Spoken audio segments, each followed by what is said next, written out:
Kita harus mengakui bahwa budaya Natal memang identik dengan Santa Claus. Nggak ada Santa Claus, nggak rame. Menariknya nih, menurut asal-usul, tokoh Santa Claus ini terinspirasi dari seorang bernama Saint Nicholas. Dia itu adalah seorang uskup yang berasal dari Myra, sebuah daerah di selatan Turki. Sang uskup adalah orang yang berjasa karena dia adalah figur yang menyelamatkan anak-anak Turki yang dilanda kelaparan hebat di sekitar abad keempat Masehi pada waktu itu. Nah, di kemudian hari, Saint Nicholas ini kita kenal dengan sebutan Sinterklaas atau Santa Claus. Nah, cuma ironinya, kini kebijakan pemerintah Turki justru memboikot seluruh perayaan Natal, termasuk Santa Claus juga. Nah, saya menjadi iseng bertanya nih, jikalau pada saat itu sang Sinterklaas tahu bahwa di kemudian hari dia akan ditolak oleh negaranya sendiri, akankah dia akan tetap menolong anak-anak Turki yang kelaparan? Kalau dia tahu bahwa dia akan diboikot oleh keturunan dari anak-anak yang akan ditolongnya ini, akankah dia tetap berkorban demi mereka? Saya rasa mungkin ceritanya berbeda, tapi ya siapa yang tahu juga ya. Nah, manusia perlu diakui seringkali alergi terhadap apa yang namanya penolakan. Ada orang yang ditolak skripsinya memilih untuk lompat dari jembatan. Ada orang yang ditolak cintanya bahkan memilih untuk mencelakakan orang yang ditaksir. Nah, respon mereka yang ditolak bisa beragam, tapi ada satu kesamaannya.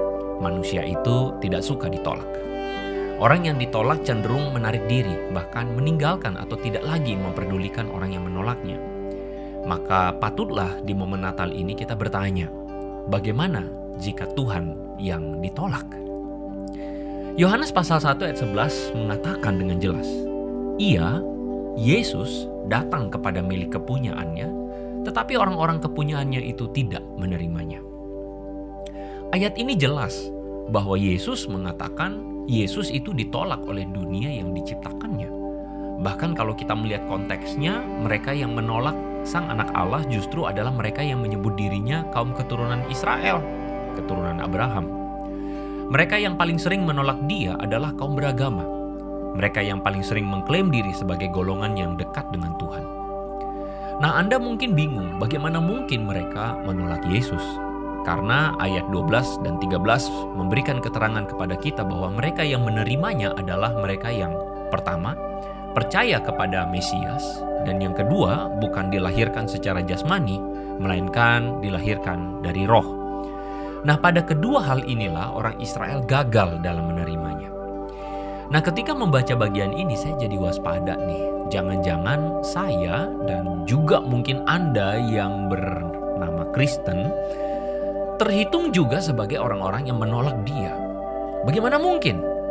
Nah, yang pertama, kita mungkin bisa saja mengaku percaya kepada Tuhan Yesus, tapi belum tentu kita menjadikan dia sebagai Tuhan, bukan? Ada perbedaan mendasar antara anak Tuhan dan ngaku-ngaku jadi anak Tuhan. Jelas? Nah, yang kedua, kita mungkin bisa saja mengaku sebagai orang Kristen. Cuma, sepertinya kita harus sadar bahwa Kristen rohani jelas berbeda dengan Kristen lahiriah, bukan? Hanya karena masih menghadiri ibadah di gereja, mau onsite atau online, belum tentu menjamin orang itu memiliki kerohanian yang baik juga, bukan? Dari luar boleh terlihat religius, tetapi hati di dalam justru bisa jadi jauh dari Tuhan. Bahaya banget jika Kristen hanya lahiriah tapi bukan rohaniah. Nah, jikalau memang benar kita berada pada kategori-kategori itu, maka kita harus waspada. Jangan-jangan kita pun sebenarnya menolak Kristus tanpa sadar, meski kita menyebut diri sebagai seorang Kristen. Nah, saya berpikir Allah kita rupanya adalah Allah yang punya sejarah, layak untuk disebut Allah yang tertolak. Sorry ya, mungkin kurang ajar nih kedengarannya. Bagaimana tidak? Allah kita adalah Allah yang ditolak oleh umatnya sejak penciptaan. Adam dan Hawa yang diciptakan seharusnya menjadi wakilnya Allah, malah berakhir dengan upaya untuk menjadi sama seperti Allah. Manusia jatuh dalam dosa, memberontak terhadap pencipta, mereka menolak dia. Kejadian pasal 11 menceritakan pada kita bahwa sejarah manusia tercatat secara gotong royong pernah membangun sebuah menara agar mereka mendapatkan nama, seakan-akan ingin menandingi Allah juga. Allah yang mencipta ditolak sebagai Tuhan. Nah, tidak cukup sampai di situ. Sejak zaman hakim-hakim sampai zaman raja-raja, mereka pun menolak Allah. Hidup serong, menyembah berhala. Bahkan tentang hal ini, Allah pernah berkata kepada Samuel yang panas hati waktu Israel minta seorang raja. Tuhan bilang begini, "Bukan kamu Samuel yang mereka tolak, melainkan akulah yang mereka tolak sebagai raja dalam hidup mereka." Miris bukan? Maka pantaslah buat saya untuk mencap bahwa Allah kita itu tertolak oleh umatnya. Allah kita adalah Allah yang berkali-kali, beratus-ratus kali, beribu-ribu kali ditolak oleh umatnya. Lalu pertanyaannya, mengapa Allah justru memberikan putranya untuk ditolak oleh dunia? Mengapa sang putra Allah, sang kesayangan sorga, lahir menjadi manusia lemah untuk semata-mata ditolak, diolok-olok, dianggap rendah, bahkan mati di kayu salib bagi mereka yang menolak? Anda dan saya bukan? Yohanes pasal 3 ayat 16 mengatakan kepada kita, karena begitu besar kasih Allah. Titik. Karena begitu besar kasih Allah. Ini adalah istilah yang paling sederhana sekaligus paling kompleks dalam memberikan jawaban bagi kita mengapa Dia tetap mengasihi kita yang berkali-kali menolak Dia. Dapatkah Anda menyalami perasaan Tuhan yang tertolak oleh umatnya? Tapi oleh karena kasih yang begitu besar itu, Dia tetap memberikan dirinya kepada kita. Maka saya rasa patutlah kita memberikan respon yang layak bagi Yesus di momen Natal ini. Mari kita menerimanya dan bukan menolaknya. Gimana sih caranya? Pertama, jadi terimalah Dia sebagai Tuhan dalam hidup kita. Pastikan bahwa kita bukan hanya ngaku-ngaku sebagai orang percaya Yesus, melainkan betul-betul kita menuhankan Dia dalam hidup kita, dalam pilihan hidup kita, dalam keputusan kita, masa depan kita, bahkan dalam keluarga kita.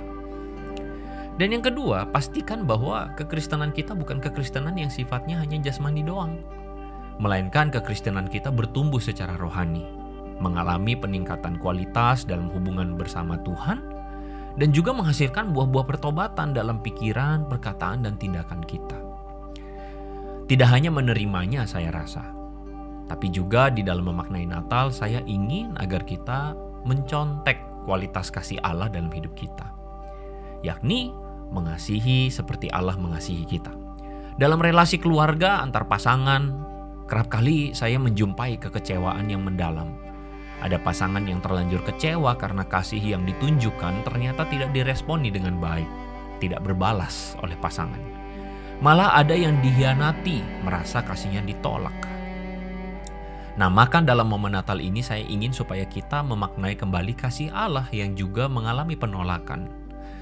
Jika Anda merasa tertolak, baik oleh pasangan, oleh anak, orang tua, teman, sahabat, maka kasihilah mereka.